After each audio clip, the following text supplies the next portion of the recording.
Assalamu alaikum. So just a quick note about what I'll talk about today. Hope I'm audible. I'm going to speak to you a bit about a new capability. Some of you may have heard about it, deception. It's become quite popular, a lot of people talking about it, a lot of hype around it. I thought I would try to cut through some of the discussion to talk about what's really relevant and why deception is really important.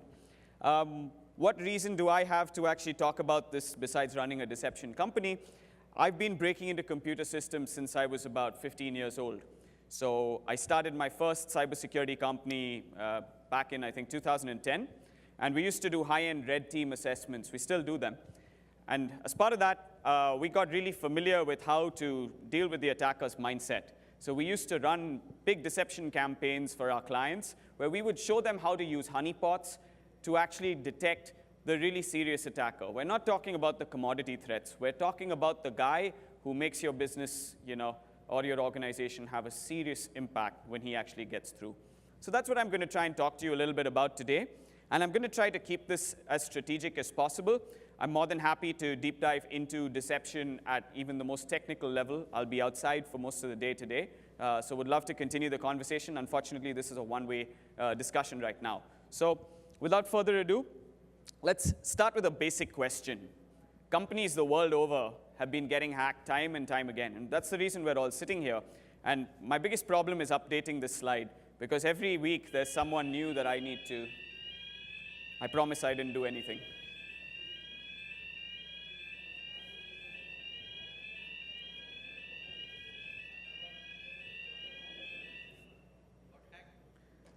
Not me. I hope nothing's on fire. OK. Anyway, so as I was saying, this slide is difficult to keep updated because we've got everything. Right now in the region, we're talking about Shamoon, but there's something new every day, right? So why is this happening? We're spending billions and billions of dollars on cybersecurity, and we're still stuck with this problem. That means we're doing something wrong. Now, essentially what we're doing wrong is the typical analogy where we're focused on preventing the attacker from getting in. So we try to build really strong city walls, and we guard the perimeter. But if you stop and think about it, 80% of your network is behind the perimeter. That's where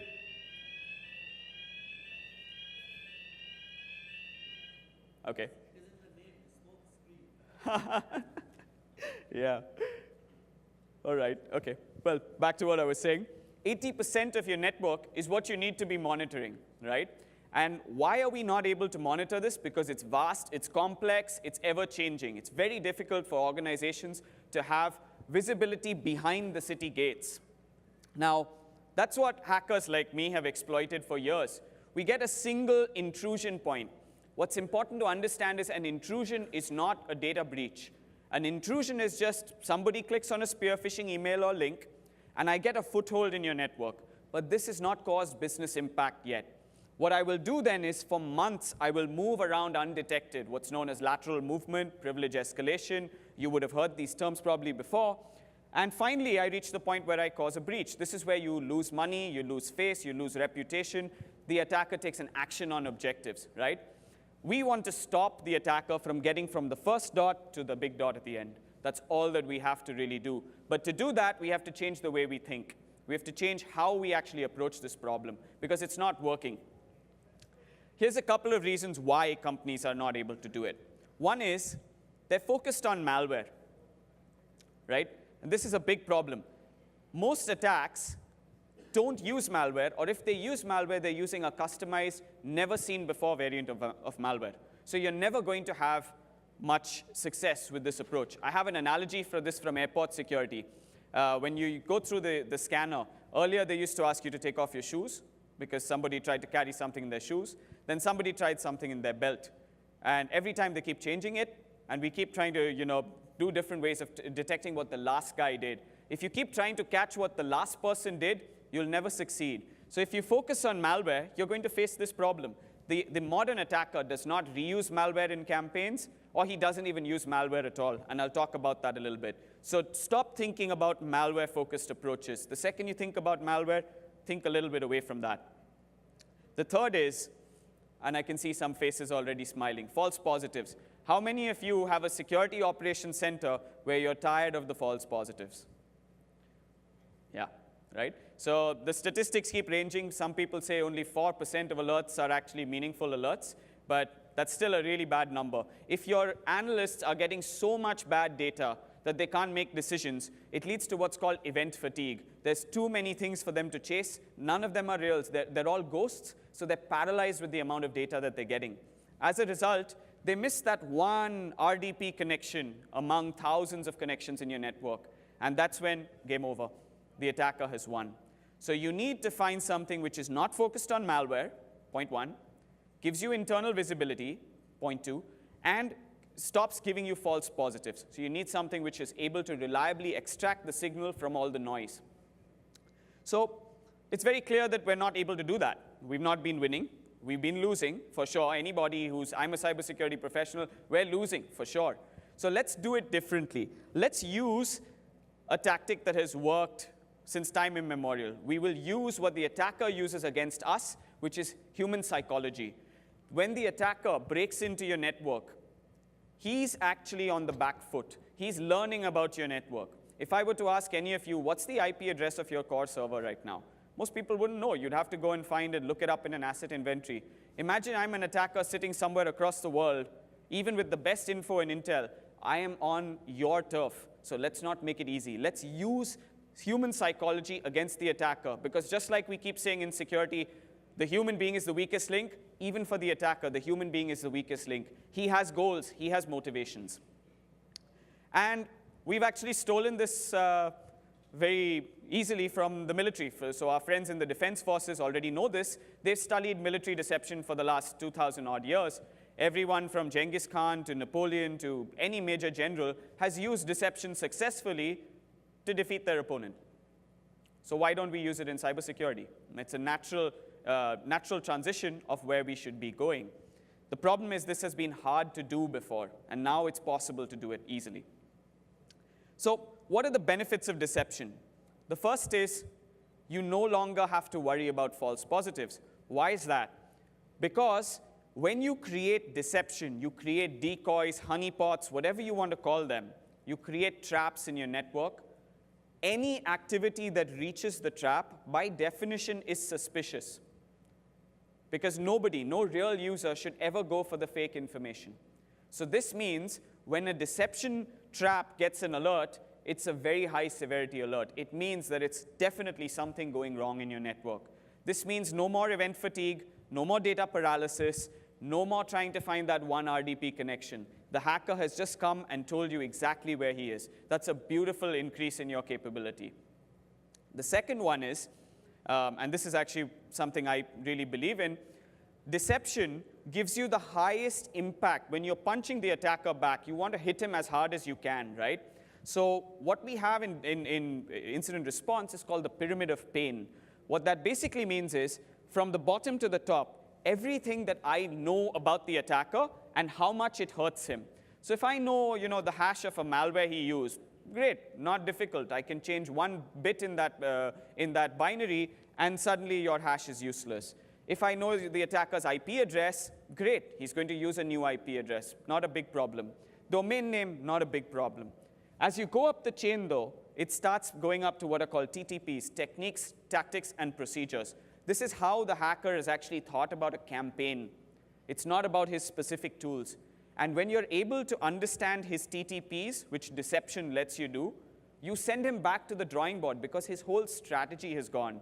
Instead of saying, okay, he's a bank robber, and instead of saying, we'll try to find the drill bit which he uses, which might be the hash or the IP address, we have understood the whole way he's planning to hack the bank.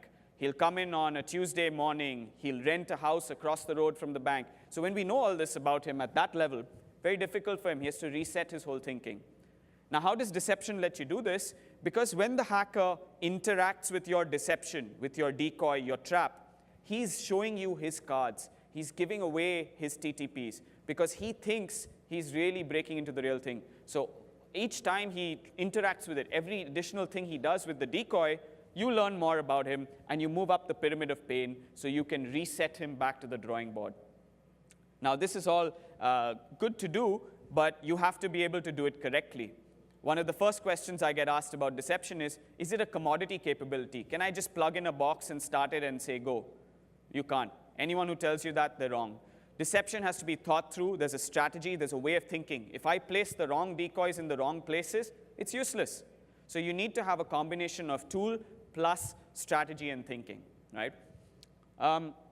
Next part, I spoke about this a little bit earlier. This is a CrowdStrike statistic. 60% of attacks today don't use malware. We run a very strong red team division, and I don't think in the last 2 years we've used any malware. How do we break in? Most of the time, spearfish a certain high-value target user, get that initial entry point, escalate privileges, and then use the built-in mechanisms of the operating system. Use PowerShell, WMI, RDP, SSH. Use the built-in capabilities of your network, what hackers call living off the land. We use this to move through your network.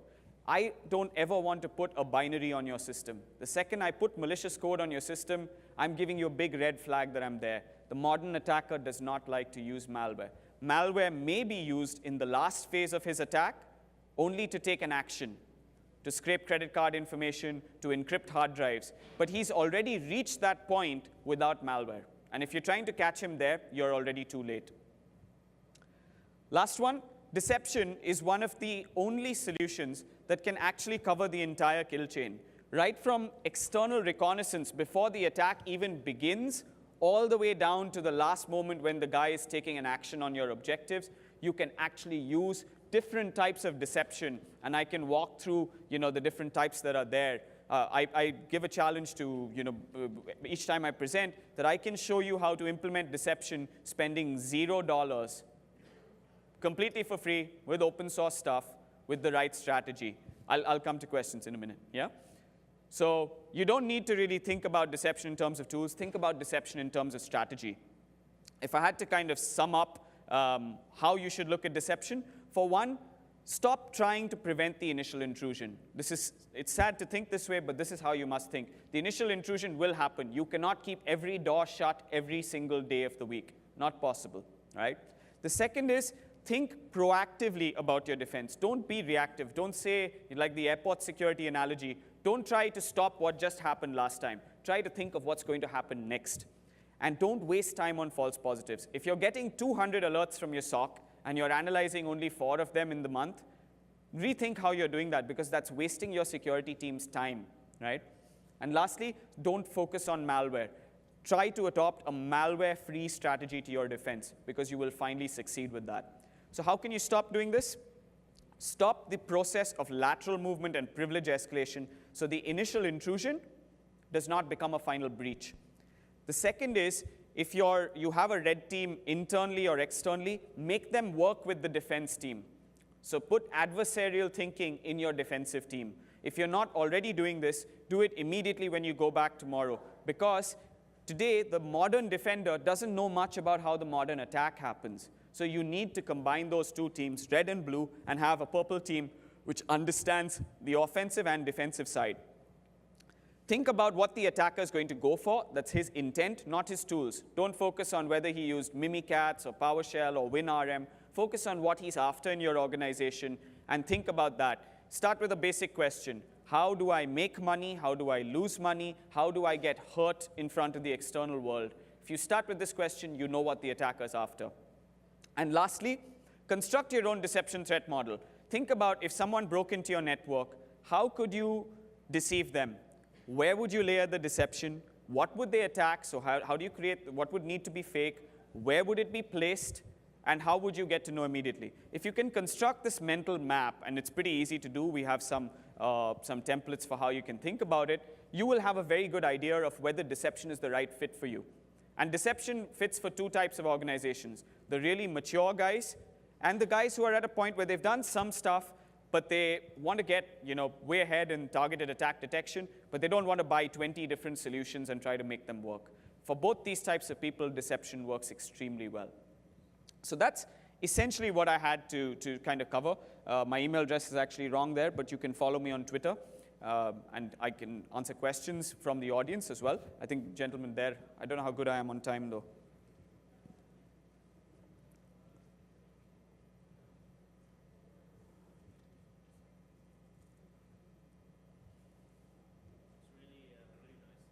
Thank you.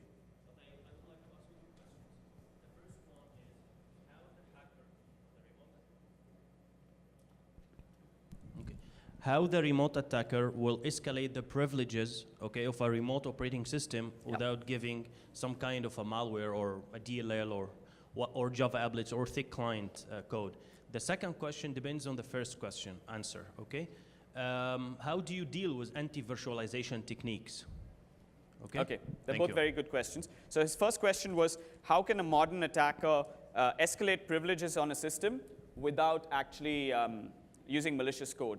There are a number of ways I can think of. I'll start with a simple one. Active Directory has a number of ways you can escalate. One of the most common, which is something we check for immediately, is what's called the GPP password. It's been deprecated by Microsoft, but I think probably 3 out of 5 organizations we pen test still have it today.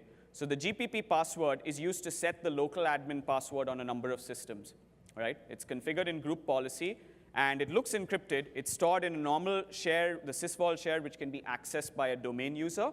So any domain user can actually access that, and they can actually get the local administrator password because the decryption key is actually given away by Microsoft online. It's an AES key. So, yeah. Yes, that starts from the email. All right, I'll start from outside in. Yes. Okay, so I'll take an example of a case we did recently. Spearphish credentials of an external software vendor for a bank. So they just spearphished a couple of people. Search for them on LinkedIn, spearphished these engineers who work remotely on an application for this bank, got access to their systems through a VPN. So there was a VPN configured for them to work remotely. Unfortunately, the VPN didn't have two-factor authentication.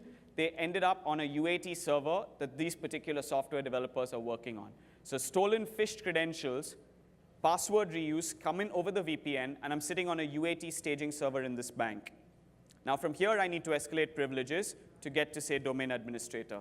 So this is the initial entry point. In the kill chain, this is where you would say this would be the exploitation phase.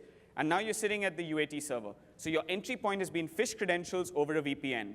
Similarly, we've seen it with a law firm, phished credentials used on SharePoint. But this is not the escalation. This is not the escalation. This is the entry point, right? So now I'm sitting on one box, but I don't have privileged access to that environment.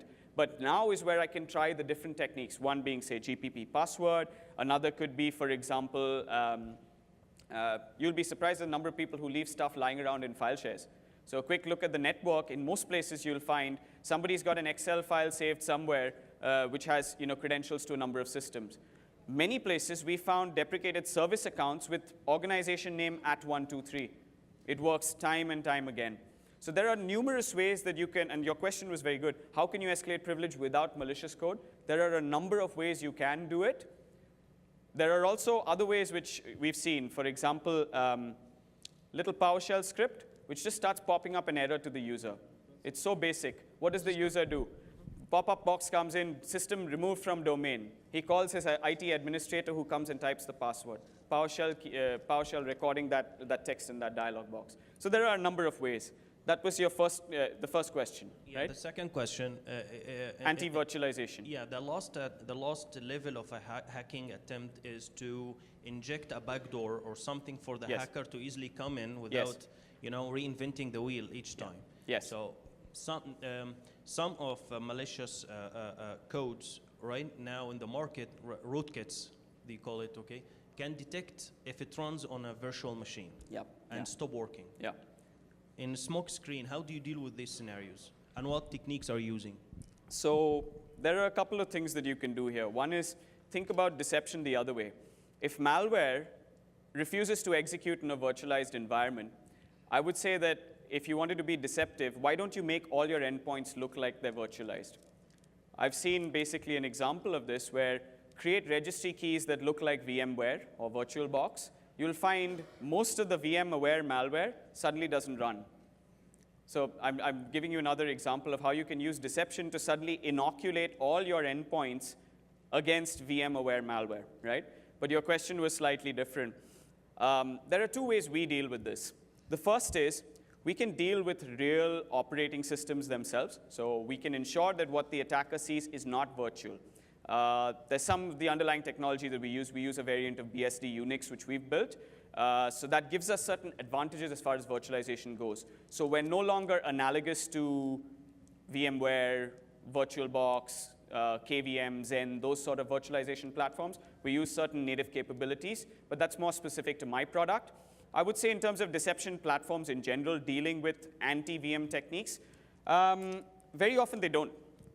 They are happy enough to say, OK, the attacker has reached this point. We've got some information about him. And they're not doing very much further than that. Or they'll do the basic hardening. If you look at, say, an open source project like Cuckoo Sandbox, they've got techniques to ensure the malware can't actually see this. So it's probably for a longer conversation. I smiled when you asked the question because I have a patent in rootkits and stealth malware detection, and we used to do a lot of that stuff back then. So there are ways to do it. We do it by native thing of our platform, but short answer, most other people don't do it. Thank you for the lovely presentation. I think Thank you. Definitely an excellent concept that should be adopted by many as a concept. The solution is yet to be tested. I'm not saying we have to see if it works as promised. But I have a small comment. We need to be careful when making a solution look like a silver bullet. There are no silver bullets in security. Absolutely. You said earlier you need to have a malware-free strategy. I think that's a bit dangerous at this stage. I think defense in depth is needed, and I think this is one additional layer that is required, definitely, if it works correctly. But definitely any layer of security is created by human beings and can be broken at some point in time, especially if many people adopt it at the same time worldwide. Hackers will try to find a corner case that could break it slightly or crack it slightly, and then they can get to the other layers. I think other layers have to be there just in case. Just a comment. I take your point. I would probably rephrase what I said. Malware-free strategy should be don't focus on malware. What we find is most organizations tend to focus very heavily around only malware. Yes. It should be defense in depth. Yeah, thank you very much for your presentation. As my colleague said, it's very interesting for us. Just a question related to the internal monitoring. We used to have security event from Windows as a log to be sent to the SIEM. And I would like to ask about if there is a method or a way to have an event ID, if you can help us to understand. If there is an event ID, help us to see the lateral movement. There are a number of event IDs that can actually allow you to find lateral movement. There's something even better. There's a free Microsoft tool called Sysmon, S-Y-S-M-O-N. You can install it on your endpoints. It'll give you a Windows event log, and it creates a number of additional events, which will allow you to get both privilege escalation and lateral movement. If you want to use just what's native to Windows, there's actually a recent document by the NSA, funnily enough, called Finding Evil with Windows Event Logs. And it has a list of about 25 different event logs, which are very useful, event IDs, sorry, which are very useful for tracking lateral movement. Thank you. Thank you very much, Mr. Sahir. Thank you for an interesting and wonderful presentation. Thank you.